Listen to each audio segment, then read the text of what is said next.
აუ როგორ ნანობნეტ აიცოდეთ. აი დაკარგულ წლებს ნანობ, ოღონდ მართლა ძალიან ნანობ და აი ესეთ დიდი შეცდომა არასდროს არ დამიშვია და არც ისეთ დიდი ზიანი მიმიყენებია საკუთარი თავისთვის, როგორიც აი მაგ წლების დაკარგვით მივაყენე. აი ეს ბეჭედი, როდესაც იცე გამიკეთეს, ვიყავი 21 წლის და ერთადერთი მოლოდინი, რაც ცხოვრებისგან მქონდა იყო ის, რომ უნდა ვყოფილიყავი უზომოდ ბედნიერი, აი უნდა მებრწყინა, მებრჭყვალა, მეკაშკაშა, მეფრინა ამ ბედნიერებით და რეალურად ხელში შემსჭა სიცრუეში ნაცხოვრები 10 წელი.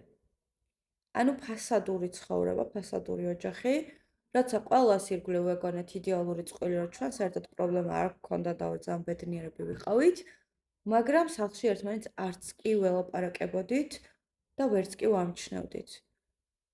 ნუ პირველი 2-3 წელი ოკეი რა, ყველა წყვილში გარდამტეხი პერიოდია, შეგუების, რაღაც გადაწყვეტილებების მიღების, დამუღამების, ერთად ცხოვრების, მაგრამ აი ბოლო 5 წელი ხო ზუსტად და გადაჭრით ვიცოდი, რომ ვიყავი არასწორი ადამიანის გვერდით. რომ მე ამ ადამიანის გვერდით ბედნიერი არ ვიყავი. რომ აღარ მიხაროდა მისთვის სადილის მომზადება, რომ აღარ მსიამოვნებდა მისი პერანგების გაუთხოვება, აღარ მიუყვებოდი კარამდე, რომ ჩავხუტებოდი და ისე გამეცილებინა სამსახურში.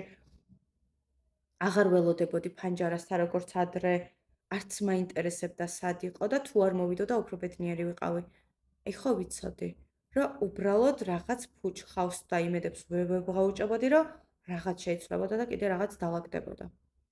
ეგ 5 წელი ხო მართლა დავკარგე.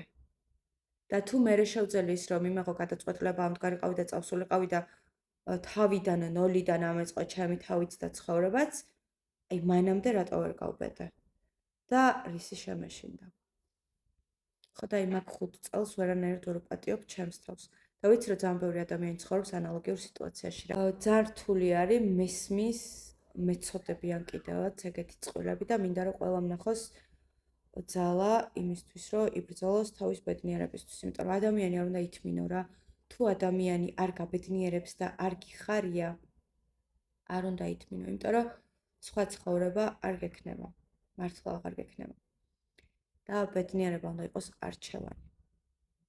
თუ არ გაძლევს ადამიანი იმას, რაც შენ გაბედნიერებს, არ გაქვს ემოციური თანასწორობა, ქიმია, ნდობა, სიყვარული, ერთგულება, პატივისცემა, რაზეა საუბარი? საერთო ინტერესები თუ არ გაქვს. კარგი რა. იმართლა ვერასდროს ვერ ვუპატიებ ჩემს თავს იმ დაკარგვას.